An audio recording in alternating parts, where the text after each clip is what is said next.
Friends, hello, how everybody is doing. Today we're going to have our live with regard to the most recent immigration news. I'm going to be talking to you about USCIS updates, changes to Form I-45, very important changes that USCIS published, and work permit validity, very important as well. If you depend on that work permit, you want to know that. Thank you very much for joining. My name is Alina Shaltsova. I'm a New York immigration lawyer. I've been practicing for 16 years. And on my channels, my social media, I regularly host this live shows when I share with you recent immigration news and answer your questions live. So welcome.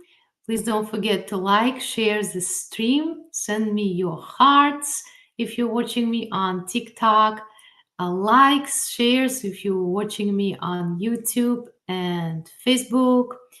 And again, we're going to be, let me know where you're watching from. We're going to be discussing very important USCIS changes that if you are filing for adjustment of status, you would like to know about and get ready. And of course, the work permit change is also important, and you need to know that. Why it's important? Well, it's important for mainly for people who reside in states where they have to have valid status or something pending if they would like to get driver's license, for example. Some states will not issue driver's license and will not extend driver's license if you cannot show that you have that valid work permit. Okay? There are states like that. You all know what those states are. So the way you show that you have a work permit, of course, if you have the valid card, that's amazing. But sometimes you have to use combination of your expiring or expired card and the filing receipt showing that you filed for extension of your work permit on time. On time means before the expiration of your current work permit. Okay? And taking into consideration that it may be that the next year is going to be the year when the Real ID finally is going to kick in. And you all know what Real ID Act is, right?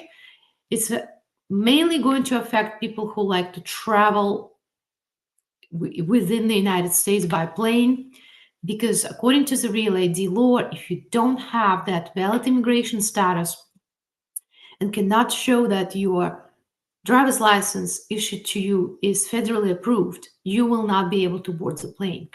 So this update with regard to the validity of the work permit is very important, because it automatically extends certain work permits filed for renewal for 540 days. These are the work permits that were filed for renewal on or after October 27th, 2023, and were pending as of April 8th, 2024. Okay? And those that were filed on or after April 8th, 2024, and will be filed up to September 30th, 2025. Not for every category of the work permit, because in the United States, work permits can have various eligibility grounds, but for most common ones, such as C8, asylum pending, C9, adjustment of status pending, and a number of other grounds of eligibility, this is the rule now. It's very important that, well, it's not now, as I said, it's going to kick in 30 days from now or January 10, but it's good to know that because it's going to make your life much easier. You do not want to lose your job, right? If you do not have that valid work permit. And now with this big extension, you will be able to prove to your employer that you are authorized to work. Very important. Another important change that was published relates to, as announced, Form I-45 adjustment of status. The form became 24 pages long.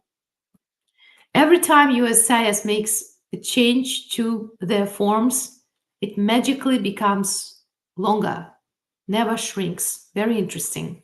So the form became 24 pages long. The main changes relate to eligibility grounds. You have to know very precisely why you're filing for adjustment of status. And if you're an attorney, it's not an issue. But if you're not an attorney and you make a mistake in that eligibility long list, I really do not know what the consequences are going to be. Even if it's a mistake is obvious, I have no idea. Perhaps there will be an RFE of denial, okay? The form also is asking now if you're filing based on approved I-140, if a family member has interest or ownership in a company, significant ownership in a company that is sponsoring you. Interesting, right? You'll have to answer that. And that family member's status is going to be reviewed as well. Very interesting. The form also asks you to answer whether or not you believe you are not subject to public charge. Very important, okay? Public charge. Especially, it's a rule that was very much paid attention to during the first Trump's administration, public charge. Remember, they made a new form back then that was very lengthy, form that was in detail asking you about your assets, your education, your ability to speak English, and so on and so forth.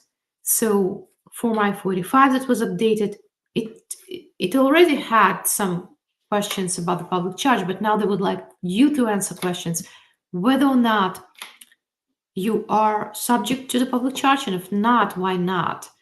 Again, very interesting because the form calls for many legal conclusions. Okay? If you're working without an attorney, it's getting more and more complicated for you to answer questions on the form. It used to be, guys, that this form was like 5 pages long or something like that. And now we are at 24 pages. What can I say? Somebody decided that it's a better approach than to simplify everything. But what would I know? Share your thoughts, ask your questions. Now we're going to go to the questions that you guys may have, questions related to the United States immigration. I don't know anything about Canadian immigration. I'm going to be straight with you, but United States immigration, please ask. Now it's your opportunity to ask those questions for free. All I ask in return is for some hearts, shares, and likes. Hi, Manny. I have my asylum on hold, but my VAWA is approved for I-45. I submitted medical months ago. That's not a long time to wait for an approval, just a month. So I think, Manny, you should be fine, okay? Hopefully you'll be all right. I have a feeling that if the government thought that something more than just medical would be needed for you, they would have called you for the interview, okay? Hi, Nabil, DS5535 after K1 visa interview in Lebanon. How long is the wait? It depends. Administrative processing, guys, it may take just a couple of days. It may take a couple of years sometimes. We just were lucky to speed up a person's case. They were not from Lebanon, but they were filing in a consulate of a third country for their spouse. And it took a while for them to get the visa approved, I believe more than a year. But the point was that after they hired us, within a matter of weeks, they received the visa because we basically knew where the weak points were and how to approach it, and we were able to resolve it. I cannot guarantee you that every case of administrative processing can be resolved. Sometimes they remove administrative processing and deny the case. It also is possible.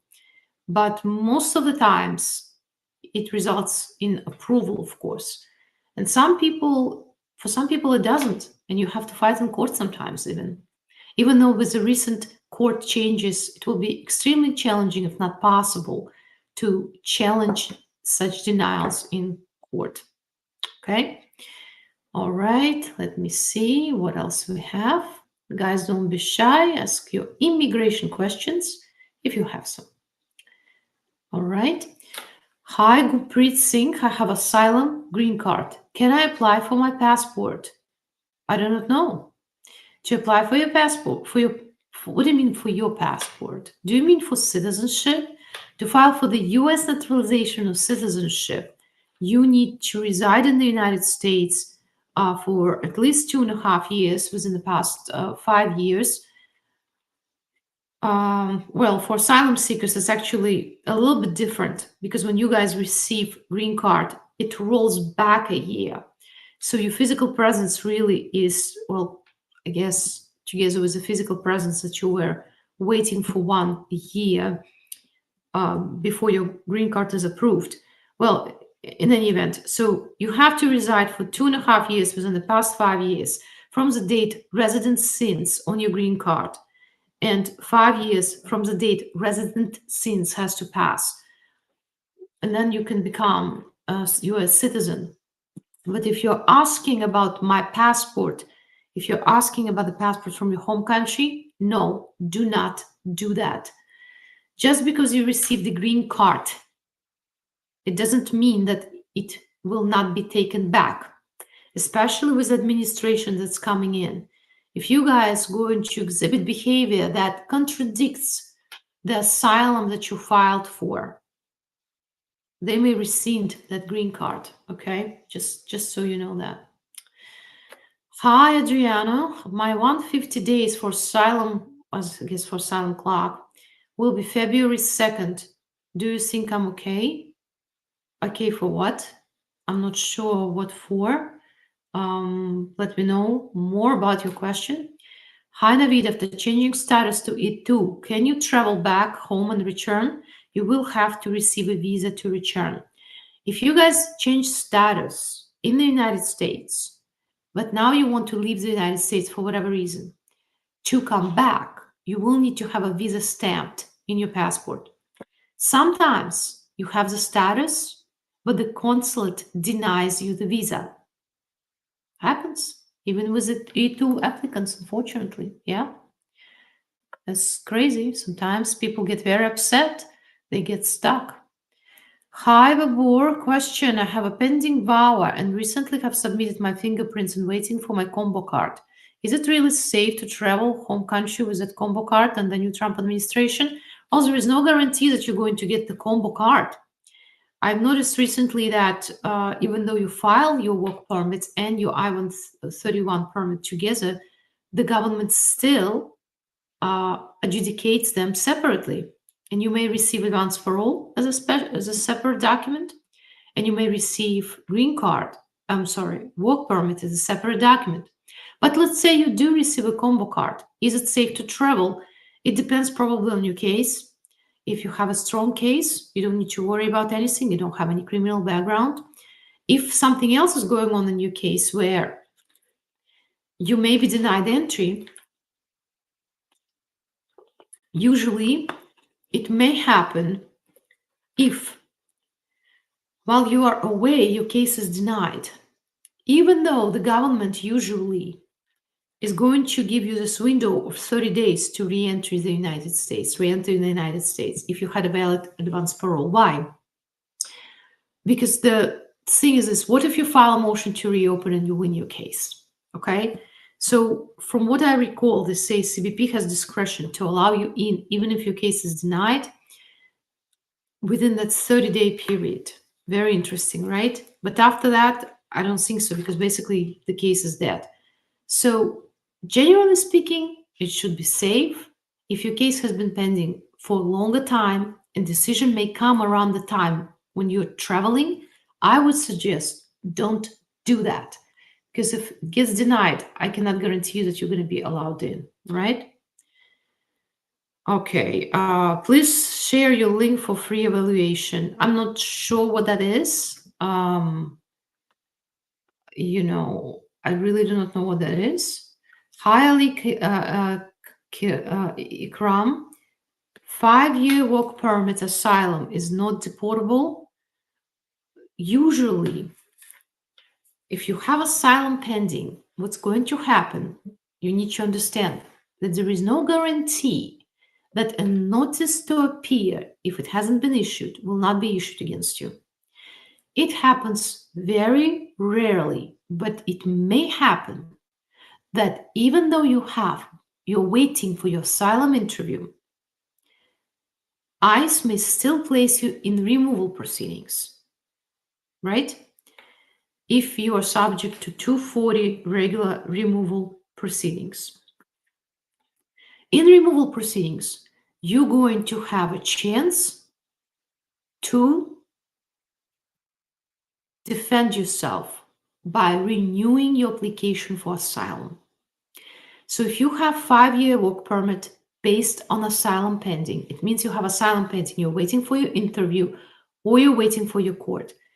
For the government to deport you, usually, unless there are some rare exceptions, they have to give you an opportunity to defend yourself in court.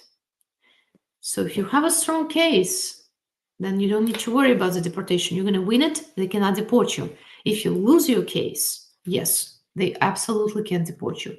That's how it works. Hi, Princess Lisa. I filed my asylum, my VAWA in September. I got 2 notices from USCIS. Do you have anything to worry about? I'm not sure what notices you received.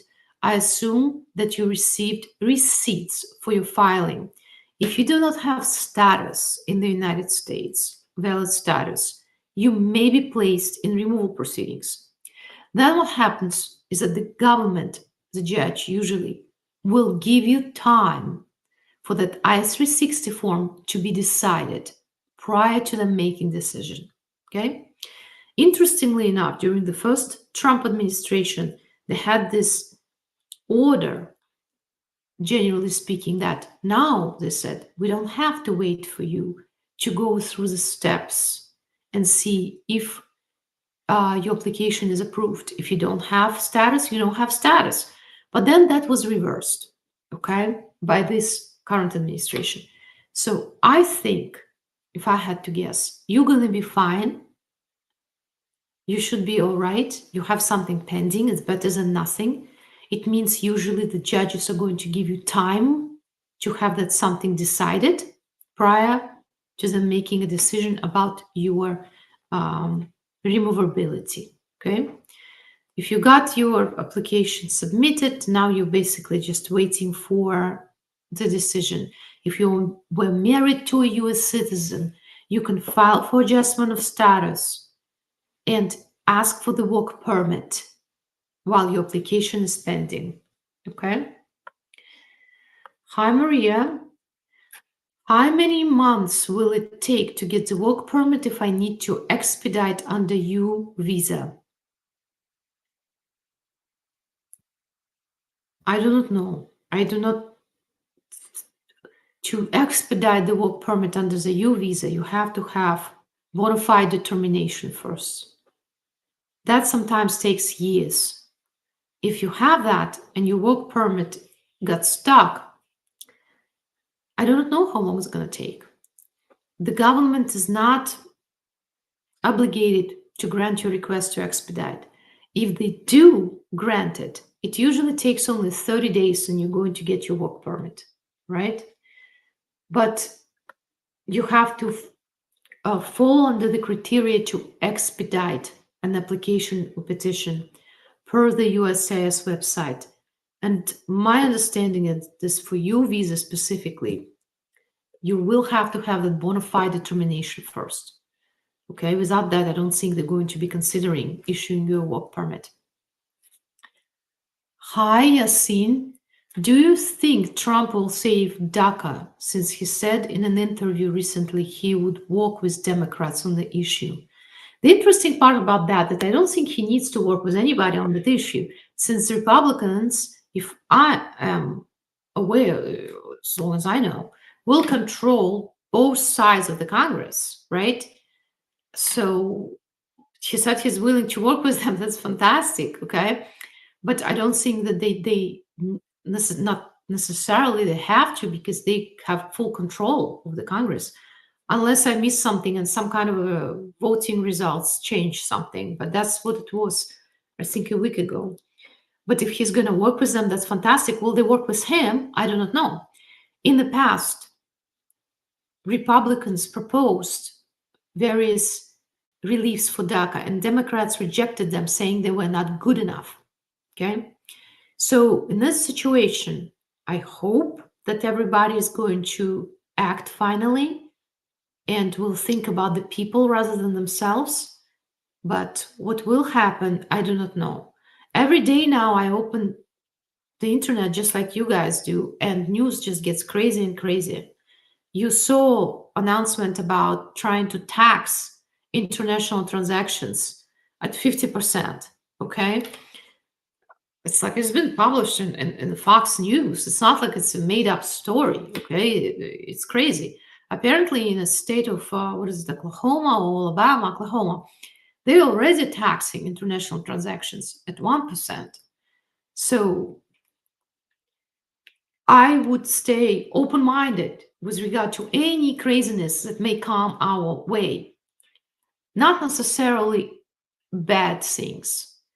Trump has a good momentum to fix the immigration or try to fix it, not only in a negative way.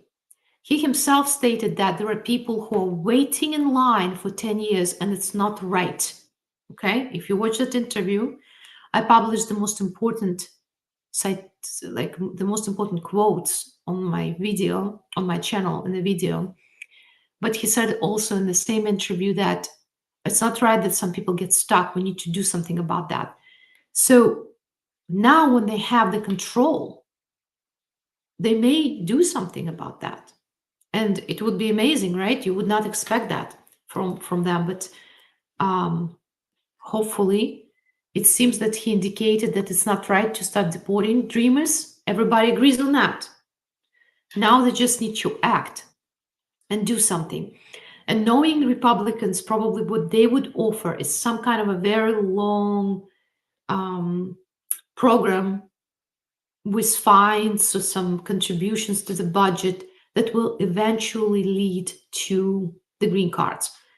But listen, I think from what I understand, people don't care at this point. They pay anything and wait for as long as they have to just to be able to finally fix it. I speak to dreamers, DACA holders every day. Their English is better than mine. Okay?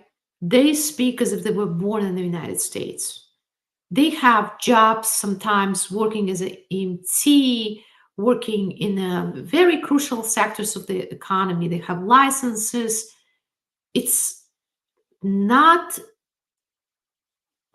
I cannot comprehend why they're in the situation after decades they were in. And any person with common sense understands that this cannot continue.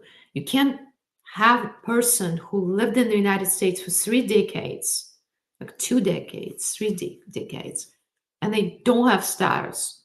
Yet they're more American than some people who sit in the government. I don't know, right? So somebody has to fix that. I mean, really, somebody has to. Hopefully, if it's Republicans, good for them. Anybody. I would agree to anybody. I don't care anymore. Hi, the Duke. I'm 44 years now. While my girlfriend is 25 years, will the age difference be a red flag? Should go ahead and marry. 19-year age difference between me and my girlfriend. You know, I'll be honest. In the United States, there is a discrimination. If a man is older, that's okay. Okay? If a girl is older, then they say, why would you marry her? She cannot get kids, you know? Usually that's what's going on. I swear, it's so wrong. But yes, you do have an age gap difference. I actually have a video about that. By itself, it does not mean that the case will be denied. You do have to show that you have a real marriage. Joint bank accounts, utility bills, photos, affidavits from friends and family members. 44, you're not old, all right? 19 is a little bit young, but if you guys are ready to have family, you are ready to have a family. Nobody can judge you, okay? By itself, it's not going to be a huge issue. If you were, you know, if you were And I assume that you are male and she's female. I just assume that. I'm sorry if it's not the case. But if it's girls, if it flips, okay, then it will be harder for you guys. All right? If it will be harder if the girl is older. Why? I do not know. I feel like it's discrimination. They have these barriers in their heads and they impose them on you as well. But it's just the truth. Yet, just because it's harder does not mean it's not possible. Okay? That's very important. Hi, Marat. Got approved for 42B, excuse me, May 2021. Still waiting for approval letter from IJ. Do you know approximately how long is the wait time for 42B? I do. 3 years minimum, 3.5 years minimum. By now, probably 4 years. Okay? We're talking about cancellation or removal.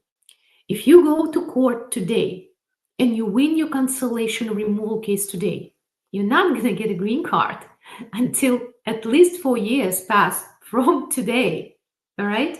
The last time it was a year ago or half a year ago, we got a green card, actual green card, and it was 3.5 years that the person had to wait. Very long time. All right, let me take some questions from TikTok. Hi, guys. Hi, David. How can an H-1B status be adjusted to permanent residence? What's the success rate? Success rate will tell you nothing. Just because you have H-1B doesn't mean that you can't file for the green card.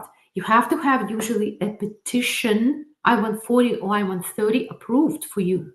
I-140 can be filed by you if you qualify for EB2 national interest waiver or EB1, or by your employer, who may also request national interest waiver or is going to go through PERM process.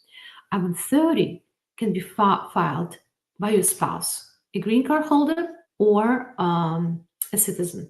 That's how you get from H-1B to a green card. Well, maybe there are some other grounds sometimes. For example, you won a DV lottery, okay? But by itself, H-1B doesn't lead directly to a green card, all right? All right, hi, Brighton Trailer. I already done my fingerprints and biometrics for Asylum. Do you think I'm okay?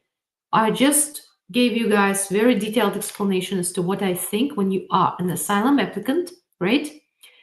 Generally speaking, you should be fine. Yet, if you don't have lawful non-immigrant status, you may be issued a notice to appear against you. Let's say you're an applicant for asylum, waiting for your interview. But you are arrested. There is a suspicion, reasonable, what is it called, probable cause that you committed a crime. Even though you are applicant for asylum and you have a work permit in certain states, the cops are copyrighting with ICE and they're going to send you to ICE jail. And even though you're an applicant for asylum, ICE people have discretion to nevertheless issue that notice to appear and place you in court, deportation or removal proceedings. Okay? It happens very rarely. But is it possible that it may happen? Possible. I'm going to tell you that the last time it happened, it was during the Trump administration, actually. The person got into this mess in 2016. So we'll see what's going to happen now. Hopefully, they will be busy with other categories of people. As Trump mentioned, they're going to start with people who have criminal records first, okay? Not for those who are just waiting for asylum status. You guys are not such an interesting fish for them to fry. Hi, Pashtun Place. I have one friend. He's in South Texas detention complex. He crossed the border. Now what can I do? I feel bad for your friend. You can hire them a lawyer if you have tons of money, and it should be a local lawyer who can go and see them in jail.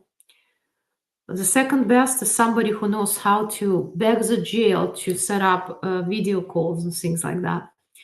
But if the person crossed the border recently, most likely they're subject to all kind of bans to asylum. And they will have to have a very strong case as to why they're afraid to go back to their home country, okay? Because there will be screening steps for them to go through, depending on whatever procedure ICE is going to choose against them. But the main thing is that they have to meet the threshold as to why they cannot go back. Okay. And again, depending on where they came from, what country they're citizen of, if they tried to ask for asylum somewhere else, assuming that they can meet the threshold, they will be allowed to ask the judge for asylum. Okay. Or maybe it will be a different scenario where the person will be released from the detention. Happens sometimes, especially for those who have health issues, but very rarely these days. They like to keep people there until they're done with the case, usually. That's what happens. Hi, Sakuna, got green card 10 years. I haven't applied after 3 years. Now it's 3 years, 9 months. Should I apply for citizenship? Did you get your green card based on marriage? And if so, do you still have that marriage going on? If it's a viable marriage, then sure, you can file for your citizenship. Okay. Hi, Aaron Kita. Can TPS Parole 2019 adjust status? Sure, if they still maintain their TPS status and they have that ground for adjustment of status. Guys, on my YouTube channel, I have a very detailed video as to who can get a green card in the United States, who qualifies for adjustment of status and why. All right? Honestly, it saves you tons of money, hundreds of dollars if you watch it once, because it answers in detail the question whether or not somebody can get a green card without leaving the United States. If you go for my consultation, which I would love you to do, but honestly, you will have to pay minimum $50. Some lawyers charge less, some lawyers charge much more. If you want to see me in person, it's more money, okay? So think about this. You go on the YouTube channel, and I have those videos for free for you, all right? And it may answer your question. If you have some issues, if you have still questions, then please consult with an attorney, ask some follow-up questions, okay?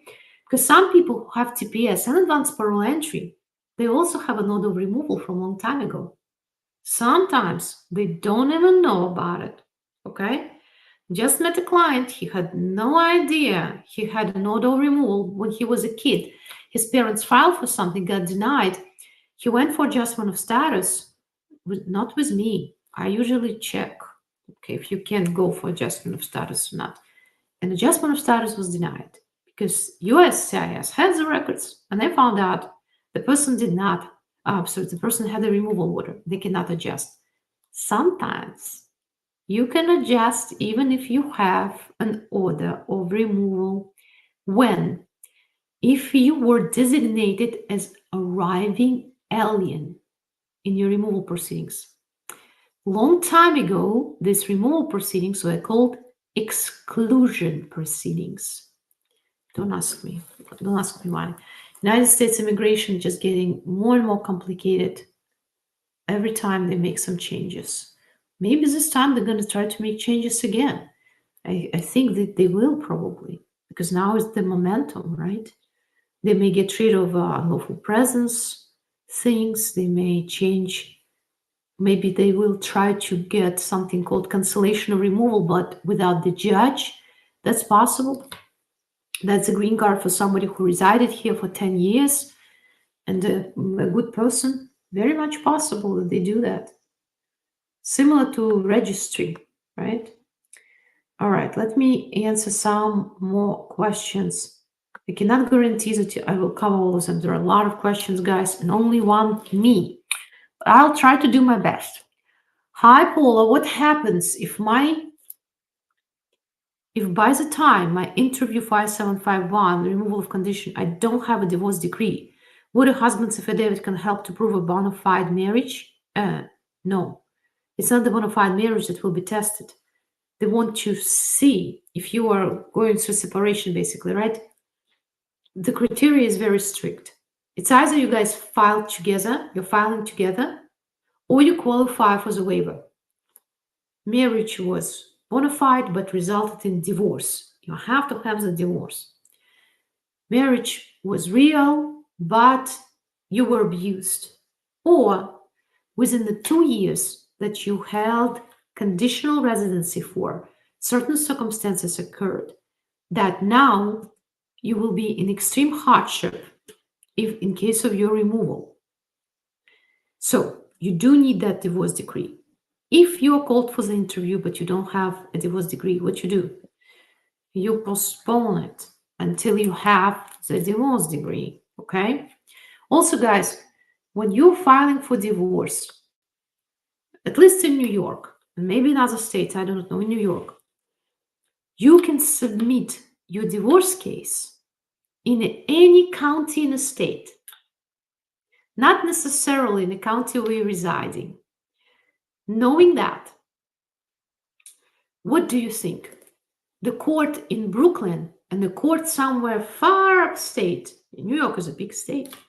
Some of the counties, sometimes I hear their names, I'm like, I don't even know where this place is. But so if you submit your divorce in that forsaken county where the judge has 20 cases instead of 2,000 cases, how soon do you think your case will be granted? Sooner. Logic tells us sooner than in Brooklyn or the Bronx, two favorite places where people file for divorce.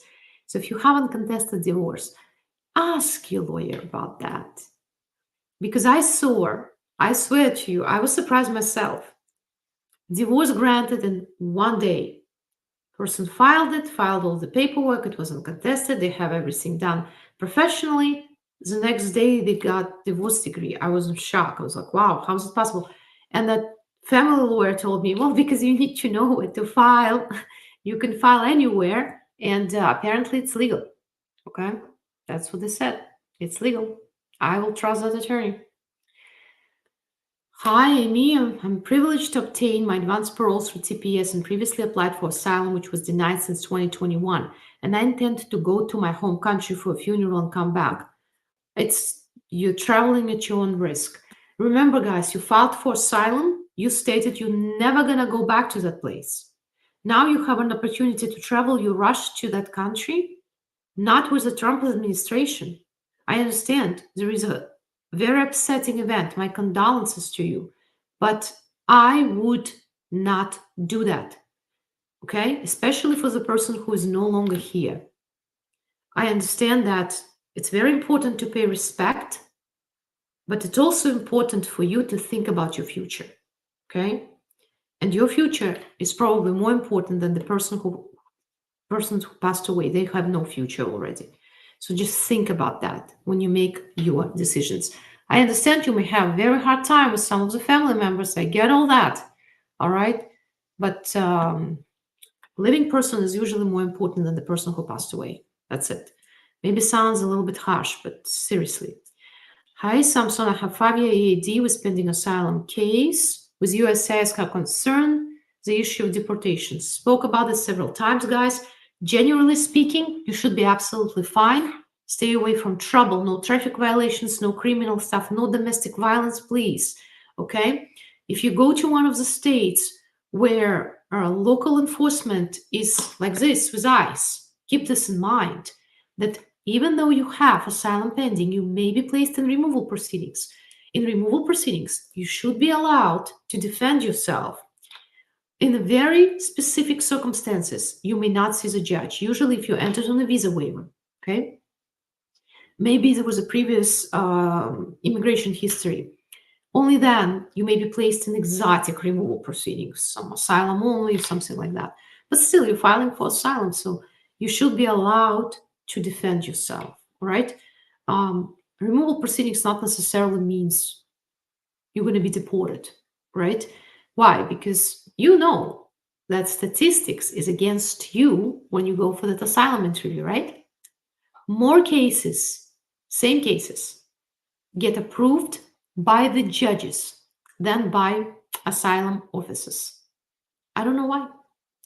Well, guys, thank you very much for joining today. I have to go. It's been 40 minutes. It's been a pleasure to communicate with you, even though I'm the only one who is speaking.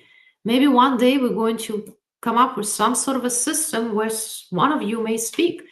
I invite you, if you would like to be a guest on this show, please write to me, office at Shoutsova, and you're going to show yourself. You can cover your face in a mask if you would like to remain anonymous, and you can ask questions live, and we're going to all look at you when I'm talking about your situation. It's like a Zoom meeting. You're going to be in your home. I'm going to be in my office, and we're going to have that little interview, and it's going to be more like participation. I can have one person at a time like that. So if you have an interesting question, interesting story you would like to share with the world, again, you may remain anonymous, cover your face, okay?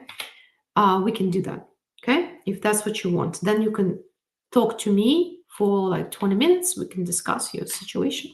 It's going to be maybe more interesting than when I read your questions out loud, right?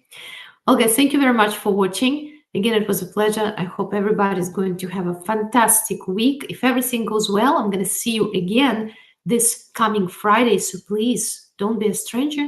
Say hello. Sign up for my social media channels. Like, share the stream. And I hope to see you soon.